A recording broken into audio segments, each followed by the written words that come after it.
Wait till you see the day Shiva swallowed poison, not to look heroic, not to win applause, but because everyone else was busy arguing while time was running out. The ocean was churning like a wounded animal. Devas and Asuras, sworn enemies, had tied the serpent Vasuki as a rope around Mount Mandara and were pulling with raw greed. Their palms bled, their tempers flared, and their prayers sounded more like bargaining than devotion.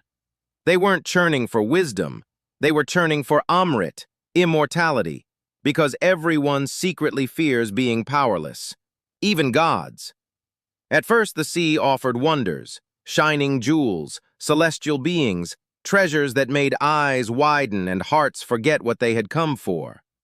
"Mine," someone whispered. "Ours," someone argued. "Give me first," someone demanded. But here's where it gets impossible. The ocean doesn't only release gifts, it releases what was buried. From the deepest black of the cosmic waters rose Hala Hala, the poison that is not merely toxic, but final. It didn't creep, it sprinted. A living smoke, swallowing air, poisoning wind, turning breath into burning. The first to feel it panicked, the second blamed, the third ran. Devas looked at Asuras, Asuras looked at Devas, and in that moment, their great teamwork cracked like dry clay. Each side wanted the other to take responsibility. Meanwhile, life across worlds began to choke. Leaves curled, rivers soured, birds fell out of the sky. It wasn't dramatic, it was tragic. Quiet mass death spreading faster than any army. And then everything changed. Someone remembered Shiva, not Shiva the dancer, not Shiva the philosopher, Shiva the one you call when you've messed up beyond repair. They rushed to Kailash, voices shaking, pride forgotten. "Mahadeva!" they cried. "Save us!" Shiva opened his eyes, those eyes that do not flinch at endings. Parvati stood beside him, already sensing what the request meant. Her hand found his wrist like a rope thrown to someone about to jump. "Do you know what you're asking?" Her gaze demanded of the trembling crowd. The poison was coming. There was no time for counsels. Shiva rose, walked to where the universe's breath was turning into fire, and cupped the poison in his palm as if it were nothing more than water.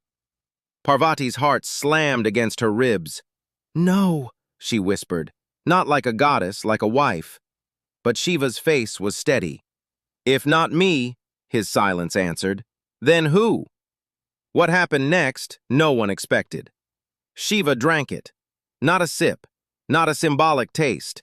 He swallowed the entire darkness the churning had awakened. The worlds inhaled in relief until they realized where that poison now lived.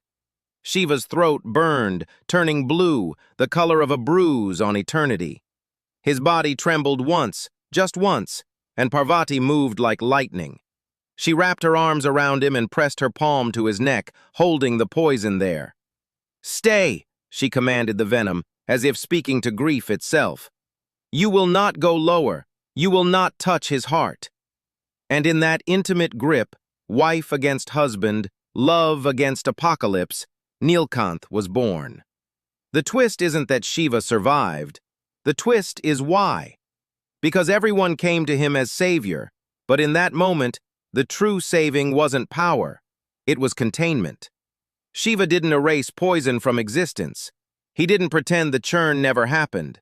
He held it, took it into himself, and refused to let it spill into innocent lungs. And Parvati didn't support from far away. She literally held the consequence at his throat. She became the boundary that turned sacrifice into survival. Look closely at that image, the greatest ascetic, shaking with venom, held by the one who loved him enough to touch his pain. So here is the only wisdom that belongs to this story and no other. Sometimes the world doesn't need you to be perfect. It needs you to be brave enough to hold the poison you helped awaken, and humble enough to let someone who loves you keep it from reaching your heart.